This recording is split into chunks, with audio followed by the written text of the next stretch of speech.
වැව්බැඳි රාජ්‍යයේ අභිමානය Rajarata TV YouTube නාලිකාව. ආයිබෝන් මේ වන විට මුළු ලංකාවම ආපදා තත්ත්වයකට පත් වෙලා තියෙනවා. මේ තලාව ප්‍රාදේශීය සභාවේ සභාව තුළ සභාපතිතුමා හැටියට මොකක්ද මේ අරන් තියෙන මේ වෙලාවේ ලංකාව පුරාම මේ දෙස්බර කාලගුණයත් එක්ක දැඩි හානියට පත් වෙලා තියෙනවා. දිවයින පුරාම තලාව ප්‍රාදේශීය සභාවේ ඇතුළේ මත විශාල වැව් ප්‍රමාණයක් තියෙනවා.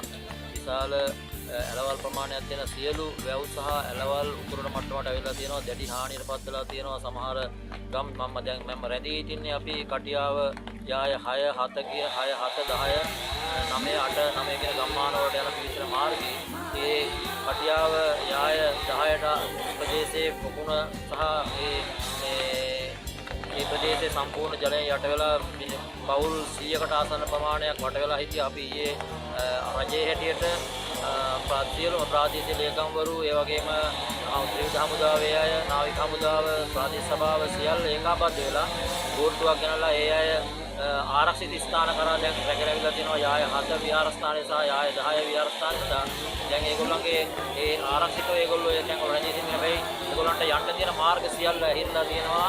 කටියාව ගම්මාන යාය 6 7 8 9 10 කියන ගම්මාන වලට යන්න තියෙන සියලු මාර්ග 250 පැත්තෙන් එන මාර්ගයේ ජලයෙන් යට වෙලා තියෙනවා.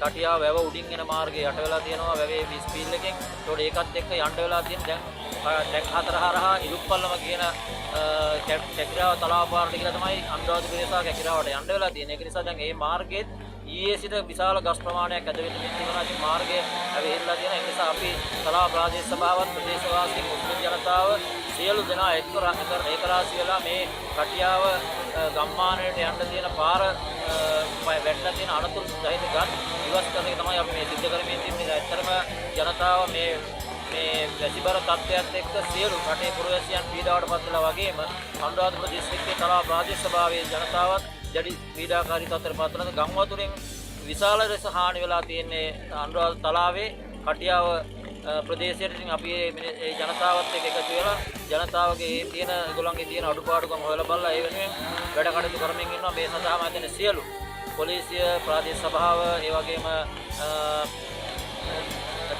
ඊයේ අපි මාර්ග සංවර්ධන අධිකාරිය මේ සියල්ල ඒකාබද්ධ වෙලා තමයි වැඩේ කරන්නේ. ඉතින් හමුදාව ත්‍රිවිධ හමුදාව විශේෂයෙන් වෙනම සහයෝගයක් දෙනවා. ඒ වගේම ගම්වාසීන් අපි එන්නත් කලින් ඒගොල්ලෝ මැදිහත් වෙනවා. ඉතින් අපි එකතු වෙලා හැමෝම මේ වැඩේ කරොත් මම හිතන්නේ මේක අපේ පීඩාවට පත් වෙලා ඉන්න මිනිස්සු ඉතා ඉක්මනින් මුදවාගෙන ඒගොල්ලන්ට සහන සලසන්න පුළුවන් වෙයි.